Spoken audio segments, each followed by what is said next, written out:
औज़ुबिल्लाहि मिनश्शैतानिर्रजीम बिस्मिल्लाहिर्रहमानिर्रहीम अस्सलामु अलैकुम वरहमतुल्लाहि वबरकातुहू। हम ज़कात के हवाले से कुछ बातें आपकी खिदमत में खुशगुज़ार कर रहे थे।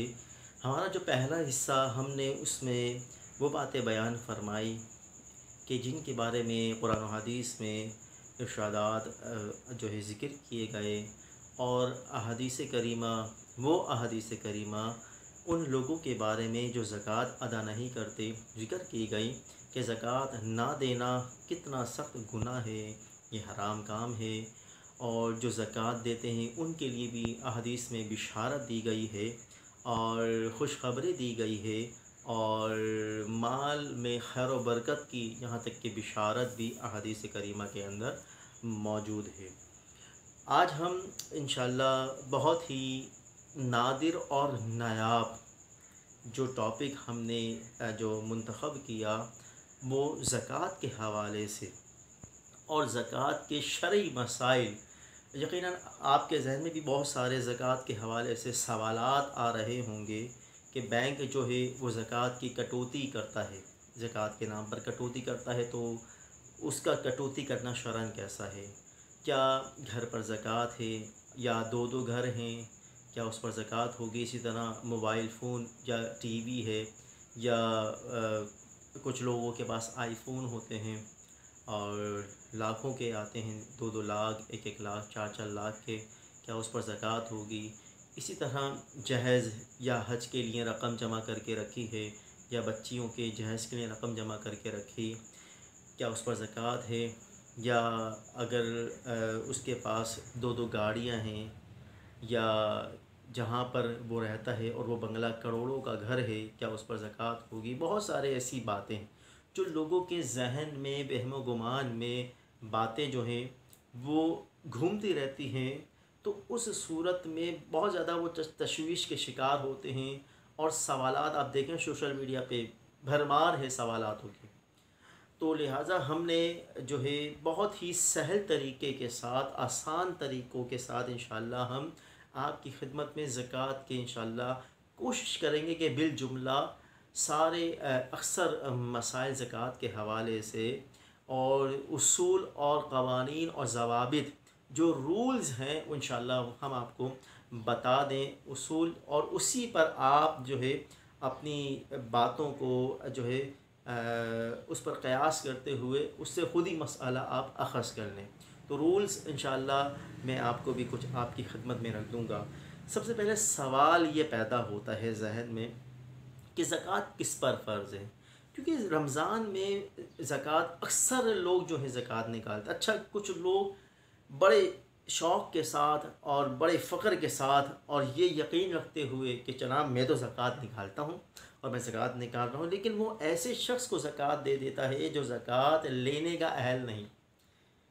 जैसे बदमज़हब हैं, बहुत सारी ऐसे NGOs वाले हैं, वेलफेयर्स हैं, ऐसे इदारे हैं कि यकीनन वो उनको ज़कात दे देते हैं। तो आया कि उनको ज़कात देने से ज़कात अदा हो जाएगी?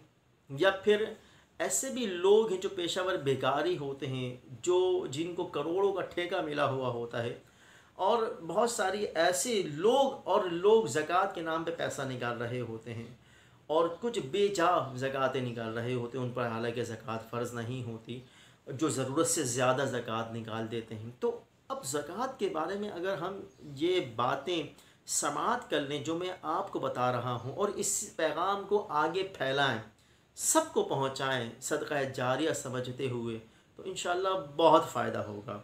तो सवाल ये है सबसे पहले कि ज़कात किस पर फ़र्ज़ है। तो ये बात याद रखें कि ज़कात जो है, जो मैं बातें बयान कर रहा हूँ, मुंदरजा झेल जो बातें अब आ रही हैं वो ये कि याद रखें कि ज़कात जो है ऐसे शख्स पर फ़र्ज़ है कि जो निसाब का मालिक हो। निसाब क्या? निसाब जो ज़िक्र किया शरीयत ने वो ये कि सोना चांदी, कैश रुपया और माल तिजारत, ये चार बातें फ़ुक़हा ने बयान फरमाई। इज्तिहादी मसला आगे ज़िक्र कर दिया कि निसाब का मालिक होना, यानी निसाब का मालिक होने से मुराद ये है कि उसके पास सोना चांदी हो या कैश रुपया हो या वो माल तिजारत का अहल हो। तो इन चारों में से अगर किसी भी निसाब का वो मालिक होगा तो उस सूरत में उस पर ज़कात लाजिम होगी। अब फॉर एग्ज़ाम्पल निसाब का मालिक होने से क्या मुराद है?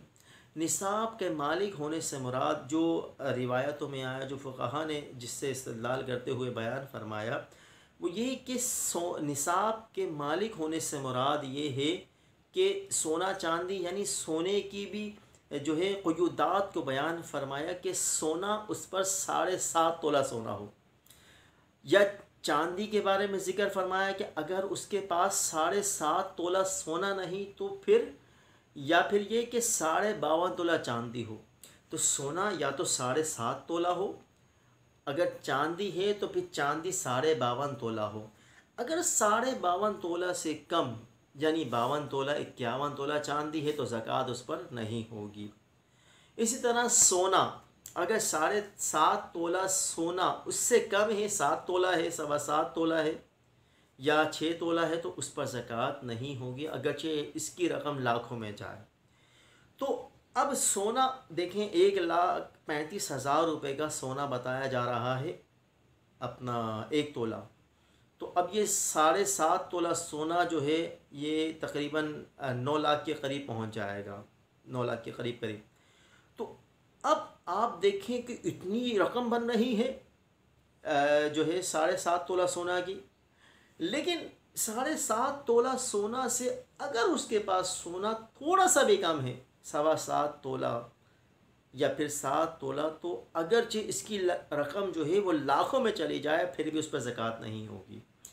तो अब इस मसले को, चूँकि ये मसला इज्तिहादी है, तो इस मसले को फ़ुक़हा ने इस तरह बयान फरमाया कि गरीबों का लिहाज रखते हुए सोना अगर उसके पास थोड़ा सा है, मिसाल के तौर पर 1 तोला सोना है, 2 तोला सोना है, 3 तोला सोना है, अगर थोड़ा सा उसके पास सोना, तो चूँकि 1 तोला 1,35,000 में जा रहा है, तो अब उसके पास थोड़ा सा सोना है, तो अब इसमें अगर उसके पास कंगन, चांदी के कंगन या पाजेब वग़ैरह या जो है कोई भी चांदी का जेवर थोड़ा सा पड़ा हुआ है, तो उस सोने को उस चांदी के जेवर में ऐड कर दें।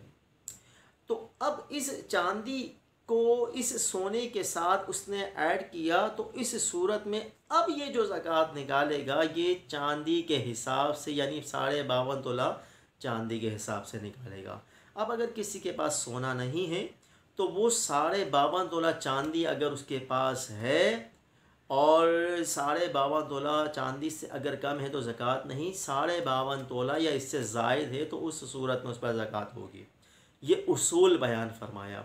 तो सोना चूँकि यकीनन लाखों में जा रहा है, तो थोड़ा सा सोना उसके पास है और फिर थोड़ी सी चांदी है, तो इस सोना और चांदी इन दोनों को ऐड करके वो 52.5 तोला चांदी के हिसाब से ज़कात निकाले। और सबसे अच्छी बात, एक बहुत ही अहम बात वो ये बता रहा हूँ कि चांदी के रेट चूँकि अप डाउन होते रहते हैं, गिरते रहते हैं, बढ़ते रहते हैं, तो इस सूरत में वो शख्स क्या करे कि आप रेट जो है कंफर्म करने के लिए गूगल पे आप लिखें सिल्वर रेट लिख दें, चांदी के रेट लिख दें, सिल्वर रेट लिख दें टुडे। तो जो जो रिसेंटली जो इसके रेट हों वो देख लें। तो 1 तोला जो होता है वो 12 ग्राम का होता है। तो आप देखेंगे 2 रेट, 1 तोला का रेट लिखा हुआ आएगा, अभी मैंने जो देखा वो 1425 रुपये 10 ग्राम का, और 1 तोला जो था चांदी वो 1717 रुपये का। तो अब क्या करें कि चांदी के रेट लें आप 1717 रुपये 1 तोला। अब इसको 52.5 से मल्टीप्लाई कर दें, इसको ज़रब दें, तो जब आप देंगे तो 90,000 कुछ रुपए, 143 या 243 ऐसे कुछ करके 90,000 कुछ बनेंगे। अब ये टोटल जो अमाउंट है, इस टोटल अमाउंट को आप, क्योंकि हमें माल का 40वां, सारा माल ज़कात में नहीं निकालना, तो इस माल का 40वां हिस्सा, इस माल का 40वां हिस्सा यानी 2.5% जो है हमें ज़कात निकालनी है। तो जो टोटल अमाउंट आ रहा है 52.5 तोला चांदी का 90,000 कुछ रुपए, उस टोटल अमाउंट को जो है आप 40 से जो है डिवाइड कर दें, 40/डिवाइड, तो इस सूरत में जो जवाब आएगा 2253 रुपये, ये जवाब आया था, तो ये इस पर ज़कात होगी। इसी तरह अगर किसी के पास 1 लाख रुपया ज़कात निकल, 1 लाख रुपये है, तो 1 लाख पे कितने 2500 है, 1000 पे 25, 10,000 पे 250, 1 लाख पे 2500, 10 लाख पे 25,000, तो ये 2.5% जो है ये ज़कात निकालने, ये भी बहुत अच्छा तरीका है। तो मैंने आपको बताया निसाब का मालिक होने से मुराद 7.5 तोला सोना या फिर 7.5 तोला सोना हो, अगर सोना नहीं तो 52.5 तोला चांदी हो। और ये भी नहीं है